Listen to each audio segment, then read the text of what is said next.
Welcome to the English Conversation Hub. I'm your host, Ava. And I'm Oliver. It's great to be back with you all. So, Oliver, let me ask you something. Have you ever ended a long day of speaking English? Maybe you were at a party or in back-to-back meetings, and you just feel completely drained, like your brain has run a marathon. Oh, 100%. It's a special kind of tired, isn't it? It's not a physical exhaustion, it's a deep mental fatigue. You get home and you just don't want to talk to anyone in any language. Exactly. And for so many English learners out there, that feeling is a daily reality. And that's what we're diving into today, the hidden mental workout of translating in your head and why it leaves you feeling so exhausted. It's a huge topic, and I think it's one that almost every learner can relate to. It's that little voice in your head that's constantly working, constantly translating back and forth. So let's start with the basics. What exactly do we mean by mental translation? Well, in simple terms, it's the process of thinking of what you want to say in your native language first, and then you sort of build the sentence word for word in English inside your head before you actually say it out loud. Right, and it happens the other way too. When you hear someone speak English, you translate it back into your native language to understand it. So your brain is constantly acting as a middleman. A middleman, that's the perfect word for it. And it's a completely normal stage of learning a language. I mean, how else are you supposed to start, right? You use what you know, your first language, as a foundation. It's a crutch, and it's a useful crutch at the beginning, but the problem is when you keep relying on that crutch long after you've learned to walk, you know?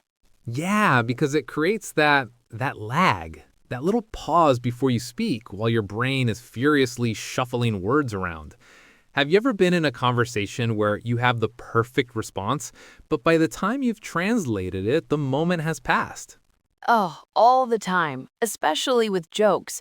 Humor is so fast, and if you have to translate a joke, it just dies. It's like explaining why a joke is funny. The magic is gone.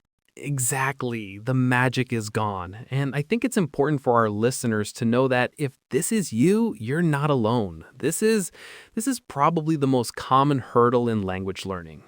Totally. It's a sign that you're actively using the language and trying to communicate. It's part of the journey, but it is the reason why you feel so wiped out at the end of the day. Which brings us to the big question. Why is it so tiring? It feels like it should be simple, just swapping words, but it's much deeper than that. It really is.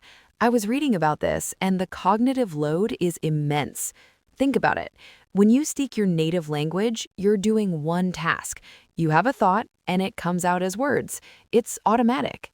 Mm-hmm. Effortless. Effortless, exactly. But when you're translating, you're juggling at least three tasks. One, forming the thought in your native language. Two, searching for the right words and grammar in English. Three, physically saying the words while also worrying about pronunciation.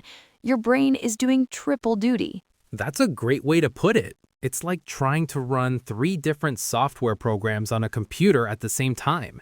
The processor, your brain, starts to overheat. Yes, and it's not just about the words. You're also translating culture, idioms, and expressions that might not even have a direct equivalent. Oh, that's a huge one. Trying to explain an idiom from your own language, and you end up spending 5 minutes on a story just to convey a simple feeling. And on top of all that mental work, there's the emotional layer, the anxiety. You're constantly monitoring yourself. Did I say that right? Am I too slow? Do they understand me? Am I sounding stupid? That self-monitoring is exhausting in itself. It's like having a critic sitting on your shoulder judging every single word you say. And that fear, that pressure just consumes even more mental energy. It really does. It's a phenomenon called decision fatigue. In your native language, word choices are automatic, but in English, every sentence is a series of dozens of small decisions. Which tense should I use? Is it in, on, or at? Is this the right vocabulary? And your brain can only make so many good decisions in a day. After a while, it just gets tired. It wants to take the easy way out, which is often just staying quiet. Which is so sad because you have so much to say, but the process of saying it is just too demanding sometimes. So we've established that it's normal, but also incredibly draining. The big question then, Ava, is how do we stop? How do we break the habit of translating and start actually thinking in English? That is the million-dollar question. And the answer isn't a quick fix. It's about building new habits. But the good news is it's totally achievable. The first and maybe the most important step is to start small. Don't try to have a deep philosophical debate in English on day one. Right. Lower the stakes. Exactly. My favorite tip for this is to become a narrator of your own life, but in your head. As you go about your day, just describe what you're doing in simple English. I am waking up now. I am brushing my teeth. This coffee is hot. I love that because it's zero pressure. No one is listening. You can't make a mistake. You're just connecting English words directly to actions and objects without your native language as the middleman. Mm-hmm. You're building that direct bridge. This is a cup, not this is what we call a taza in Spanish, which translates to cup in English. You just see it and think cup. That's a fantastic first step. Another great tip is to change your environment. We call it immersion, and you don't have to move to an English-speaking country to do it. Change the language on your phone to English. Ooh, that's a brave one, but so effective. It is, because you already know where everything is. You know what the icons mean. You'll start associating the English words, settings, or messages with the action, not the translation. That makes so much sense. And it extends to entertainment too, right? Like watching your favorite movies. Of course. First, maybe you watch with English audio and subtitles in your language. Then you switch to English subtitles. And finally, you take the plunge and watch with no subtitles at all. You force your brain to stop translating and start, well, just understanding. And you might not catch every word, and that's okay. You'll get the gist from the context, from the visuals. That's how we learn our first language, after all. Exactly. Okay, here's another one I love. Use a monolingual dictionary. That means an English to English dictionary. Ah, yes. Instead of looking up an English word and getting the translation in your native language, You look it up and get the definition in simpler English. This is so powerful because it keeps you inside the English bubble. It builds connections between English words rather than constantly exiting the language to find meaning.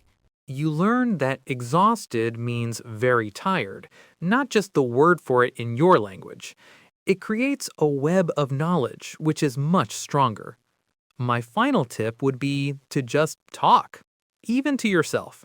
Yes, thinking is quiet talking, so if you can talk, you can think. I will talk about a movie I watched recently. It was very interesting and exciting. The story was about a detective solving a crime. I liked how he looked for clues and found the criminal in the end. The movie also had some suspense, which made it more fun to watch. I enjoyed it and would recommend it to my friends. It's about building that muscle. The more you do it, the less you'll need to pause and translate because your brain will start to create these automatic pathways. And that's a really important point, Oliver. The goal isn't perfect grammar. It's about fluency of thought. It's about getting comfortable with good enough English, especially in the beginning. And that's a really important point, Oliver. The goal isn't perfect grammar. It's about fluency of thought. It's about getting comfortable with good enough English, especially in the beginning. So, to wrap things up, that feeling of exhaustion from translating in your head is completely real and valid. It's a sign that your brain is working incredibly hard. It is. But the goal is to move from being an active, tired translator to a more passive, relaxed thinker in English. And that happens with small, consistent steps. Narrate your life, immerse your environment in English, use an English to English dictionary, and practice speaking on low stakes topics. It's a marathon, not a sprint. And most importantly, be kind to yourself. Some days you'll be thinking in English beautifully, and other days your brain will just default back to translating. And that's okay. Progress isn't a straight line. Well said, Ava. To all our listeners, we hope this conversation was helpful. Remember that what you're doing is amazing, and your brain is doing something truly incredible. It really is. That's all the time we have for today on the English Conversation Hub. Thanks for tuning in. Until next time, keep practicing and be patient with your progress. Bye, everyone.